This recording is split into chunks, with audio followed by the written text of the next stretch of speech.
Hey guys, today this is going to be a little different because I'm voicing this over in post um, because for some reason my audio didn't pick up. There's like no audio at all in anything besides like literal static sound. Like it sounds like white static on a TV.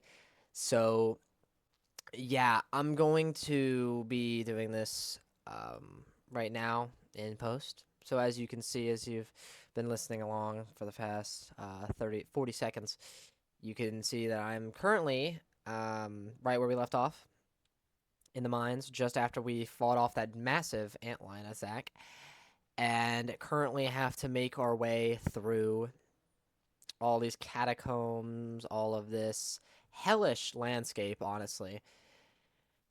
And as you're seeing right here, we have our good old pal Vort.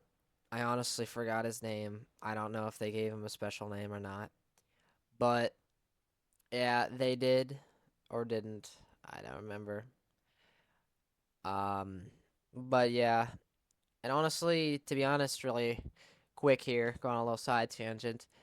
The I'm really bummed out that my audio crapped out for some reason because my sound worked fine in game, but for some reason it didn't save or didn't track to my recording software. So yeah, but I'm hopefully gonna give you little snippets here and there. I'm gonna really dumb this one down because I have no audio and I lost all my peak audio. So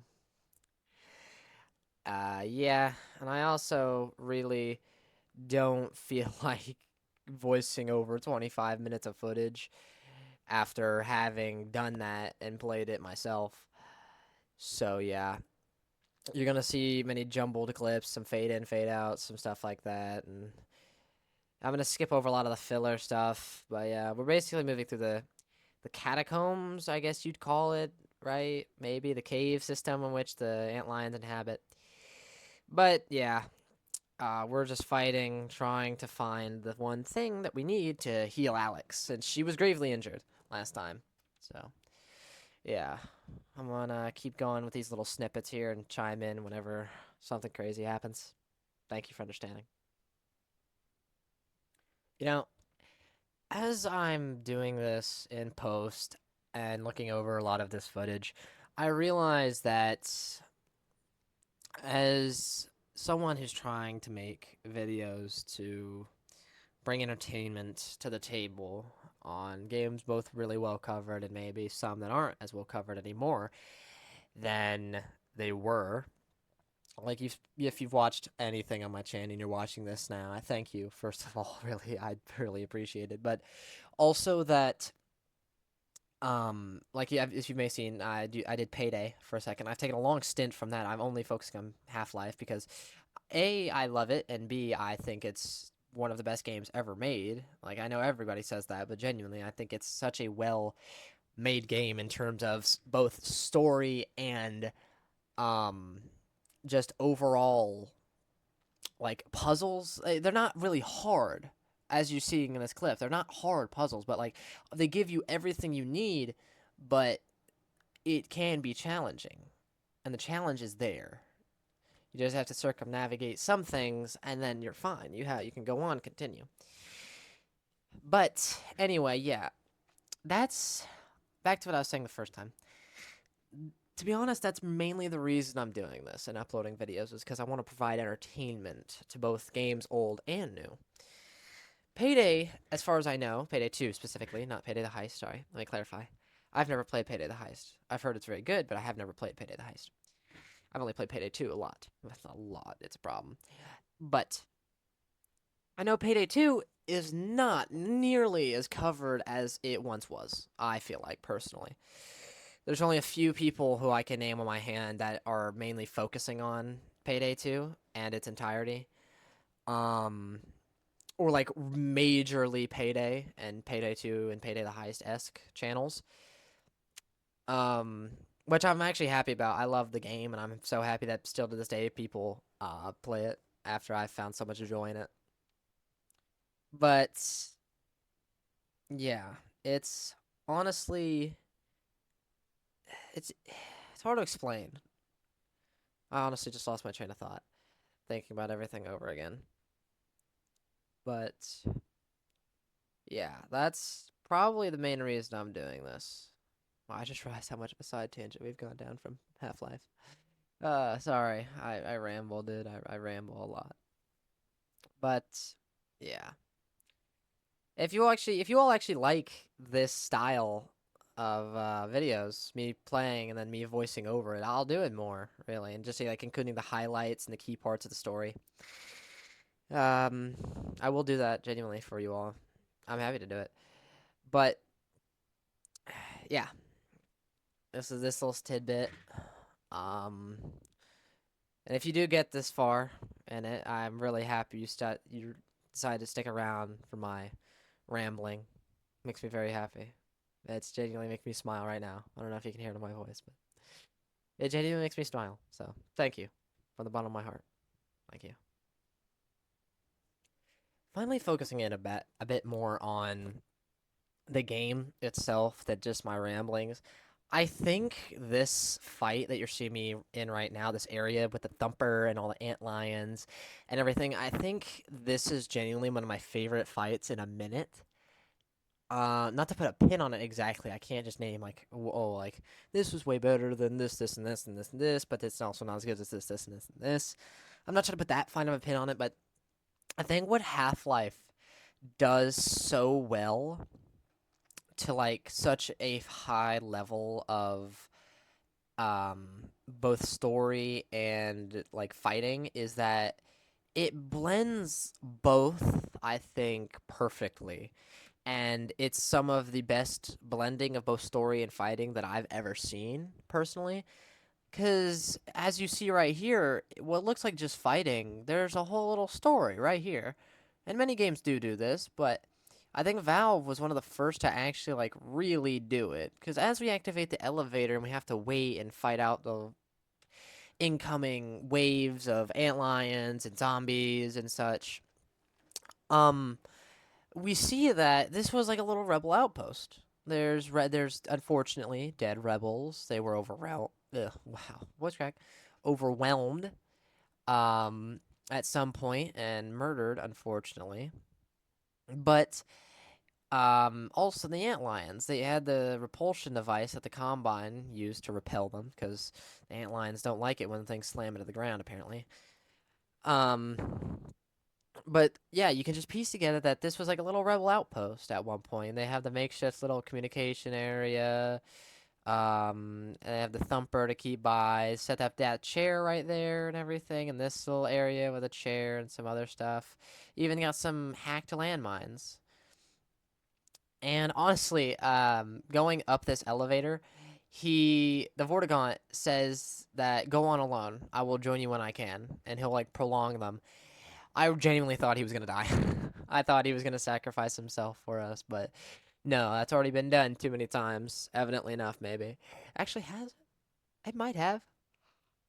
I could be wrong. Sorry. Oh, excuse me. On.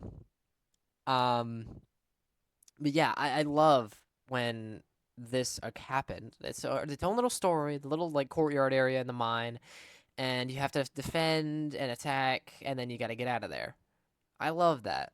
It's done a lot, sure, but honestly, I think it's really nice if done well. And you can have your own little story down there, like they had. So, yeah. And we're getting closer to the goal of finding the I think he wants a really fine extract from like the deepest, most secure place of the catacombs or hive. So, that's why we're doing all this in the first place. And it's to save Alex, so obviously it's worth the risk and cost. God, I love this game, dude. The next area we find ourselves in after a couple seconds is this great big elevator shaft that we have to find and navigate. And just before this, we met the Antlion Guardian, which is a guard variant, but is basically like 10 times as harder. And they're white. They're white and glowy instead of the black and giant tough reddish kind of antlion guard that was really tough, but that guardian is specifically to defend the hive or their catacombs. I like the word catacombs. I think catacombs fit best around their little civilization underground and shit. But hey, maybe that's just me. I don't know. But yeah, we're getting chased, and soon here, I think you'll actually see him, which is, I think, right through this little tunnel. And it really kind of grossed me out. I kind of, yeah, like I kind of look at the ground for half a second longer than need be. But yeah, oh there he, oh no, I thought that was him. That was a simple worker. But yeah, these workers are fucking pests, dude. I genuinely hate the workers. Like I hate them. They're so annoying, and they're ranged.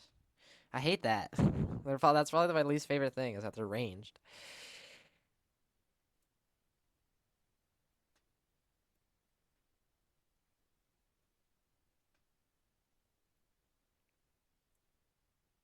Oh yeah, this is where it happens. Look at that. Yeah, see, you can kind of see him. I kind of panic, and I'm like, I thought they were pulling a Resident Evil where you have to like jump down into like another area or water or something, but no, you're just supposed to wait.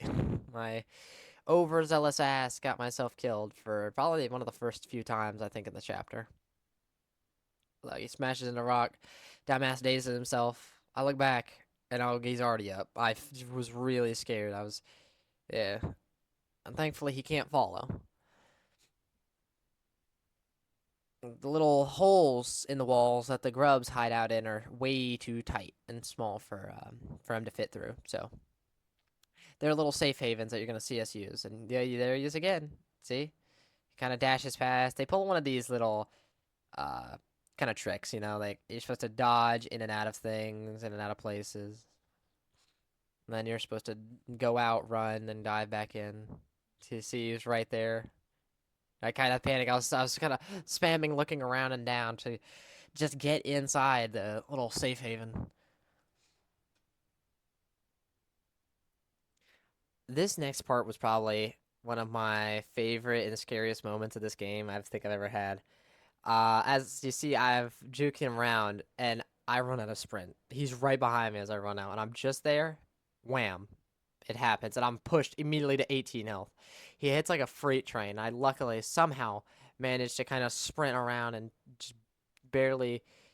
Jumping. In this clip, I genuinely screamed. I was very, very scared of the antlion guardian because he's a freight train, dude. He hurts.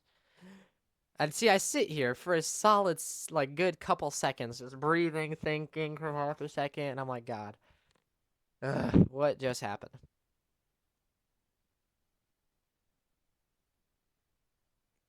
As you can see, when I finally muster up the courage to go out, I check and see if it's clear, and I run out, and I hear that he's in the distance, and I kind of fumble with my tools for a second, but I do that, and he was right there, and I'm struggling, I was screaming to get down in the hole, and I finally do, and about this whole moment, I legitimately thought that he was coming down because I saw the wood back there break.